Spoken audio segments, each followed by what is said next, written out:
ᱟᱵᱚ ᱥᱟᱱᱟᱢ ᱜᱮᱵᱚᱱ ᱵᱟᱲᱟᱭᱟᱵᱚᱱ 2025 साल माने 2025 दो जहां को सानताड़ी पार्सी तको रड़ कना को से सानताड़ी भाषा तको रड़ कना को नुकु को ठेन नागामना साल कना से नागामना मिटांग बछर हो कना और नागामना मिटांग बछर से साले लेका तो हो लेखा कना 2025 साल मेनखान जेद खातिर आर चेदा 2025 दो सानताड़ सावता तालारे मिटांग नागामना साल लेकाते लेखा कना मेरे विशेष कर आबो जदि बन नेलाबो जहां को हो कना को सानताड़ी पार्सी तको रड़ कना से सानताड़ी भाषा तको रड़ दाको नुकु को ठेन मिटांग नागामना साल कना से नागामना बछर कना चेदा सानताड़ी पार्सी ऑल लगिते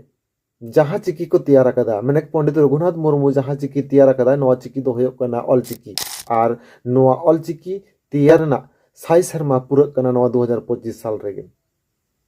और लकाते सानताड़ी पार्सी पुष्ट पुष्टि फर्चा फर्ची ऑल सामटाव लगिते जहां चिकी तैयार कना ओना दो होयो कना ऑल चिकी और ओना ऑल चिकी रेना गे नितो सोशल मीडिया रे अड़तेट गे विरोध नेल नामो कना सोशल मीडिया रे अड़तेट गे नोआ दिकते कंट्रोवर्सी चला कना जहां दो होयो कना ऑल चिकी दिकते तेन आदम आदम जगारेन अड़ी आयमा हर दो को लई कना जे ऑल चिकी दो अवैज्ञानिक कना ऑल चिकी दो सानताड़ी पार्सी ठाम ठाम पुष्ट सही बांग ऑलो आना और ओना लकाते उनको दो ऑल चिकी को विरोध दाको विशेष कायते न जदि बन नेलाबन ऑल चिकी विरोध जदि बन नेलाबन जस्ती कायते सान्ताल परगना रे नोआ दो नेलोक कना और सान्ताल परगना रे जहां लका नेलोक कना ओना हो किछुगान हर को विरोध दाको और किछुगान हर दो मेरे सान्ताल परगना रेन गे आरो किछुगान हर दो ऑल चिकी को समर्थन दासे सपोर्ट दाको मेखान नोआ ऑल चिकी विरोध शुधु तेहेन 2025 साल रे लेबेट कते दो बांग नेलोक कना नोआ लाहा रे हो नेला कना जाते सान्ताल परगना रे ऑल चिकी आलो चालू मा सान्ताल परगना रे केजी खना पीजी धरी सानताड़ी भाषा ऑल चिकी लिपिते ओलो पढ़ाव आलो चालू मा नोआ दिकते विरोध नेला कना और ओना लकाते नितो नोआ विरोध आरो जस्ती खन जस्ती नेल नामो कना सान्ताल परगना रे आदो जहां को तेहेन ऑल चिकी को विरोध दाको तेहेन जहां को तेहेन ऑल चिकी आखर को विरोध दाको माने सानताड़ी भाषा तो बाको विरोध दाको नुको तो को लई कना जे देवनागरी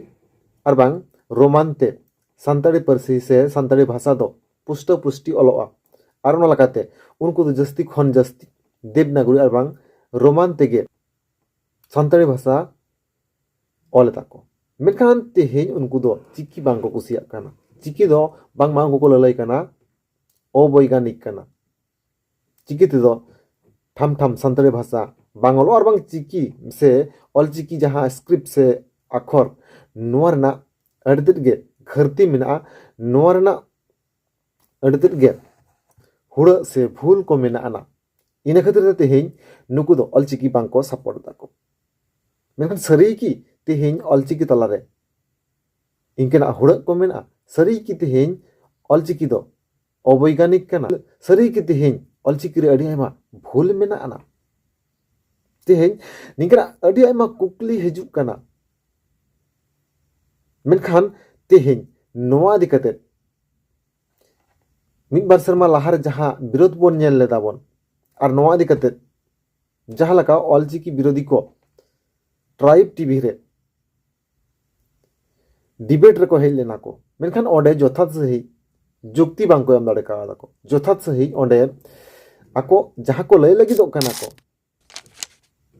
ओना बांग को फुटल रका उस दाड़े का मेनखान आको जहां जहां हुड़ ना कथा को लय तेही ओना ना तेरा को नाम का ओना ना आंसर को नाम का मेनखान एन रहो नितो जहां को विरोध कना को जहां को विरोध लगी दो कना को नुक को आरो को लेदा डिबेट रे को हजु मेनखान सरी की तेहेन आको मने रे जहां जहां कुकली हजु कना मेन जहां को ऑल चिकी को विरोध दाको नुकुआ मने रे जहां जहां कुकली हजु कना नोआ ना तेला नामा को तो और ओना लकाते तेहेन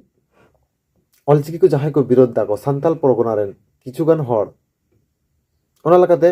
नोडे सोशल मीडिया रे निंकेना कथा हो नितो रकाब हजु कना जहां जस्ती खन जस्ती रोमान को सपोर्टा को नुकु दो नितो सान्ताड़ बांग कना को नुकु दो धर्मान्तरित आकाना को और ओना लेकाते उनको दो रोमान को अपनार कदा से देवनागरी को अपनार कदा को और ओना लेकाते तेहेन उनको दो ऑलचिकी को विरोध दा को माने रोड दा को संतार तेगे मेनखान ऑल गुरु पंडित रघुनाथ मुर्मू माने अबो संतार गादल रे जहां मिद जखुड़ान गमके पंडित रघुनाथ मुर्मू नुई जहां चिकी तैयार कदाय नवा चिकी को विरोध दा को मेनखान तेहेन जहां रोमान से देवनागरी विदेशी हर को तैयार करना विदेशी हर नवा तको ऑल बेला को मेनखान नवा तको सपोर्ट दा को ओने आदो कथा को लैका तेहेन आमरेन हरगे आमे विरोध मियाई मेनखान एटा हर दो बाय विरोध मियाई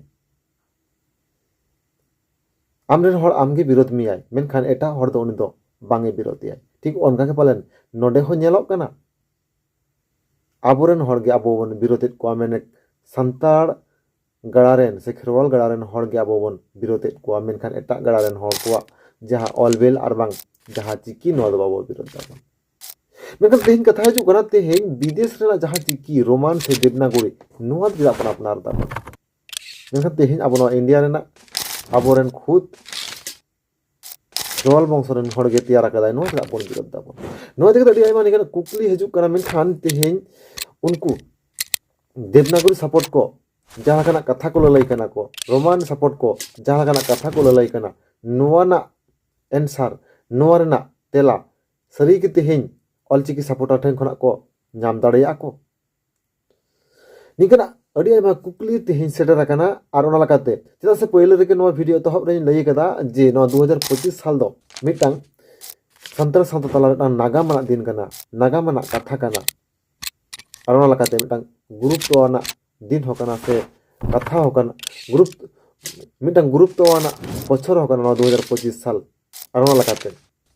दारे कना 2025 साल रे ऑलचिकी ना साई शर्मा से ऑलचिकी जाते सानाम हर को सेड़ा दाड़े मा नोआ दिग दाड़े मा कुरुमुटो को छुटाव कना को सानाम पकार रेन हरगे मेनखान तेहेन मिद पकार सानाम पकार रेन हरगे मेनखान तेहेन सुदुना संताल परगना रेना किछु किछु जागा रे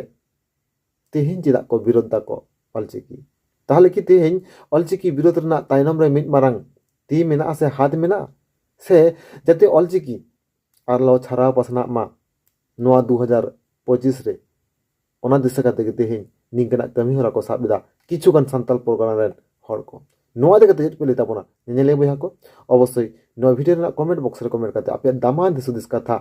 लई सदर ताम तो मनखान तेहेन नोआ वीडियो तो नगा बुझले कना मनखान बुझे सना मगे जोहार।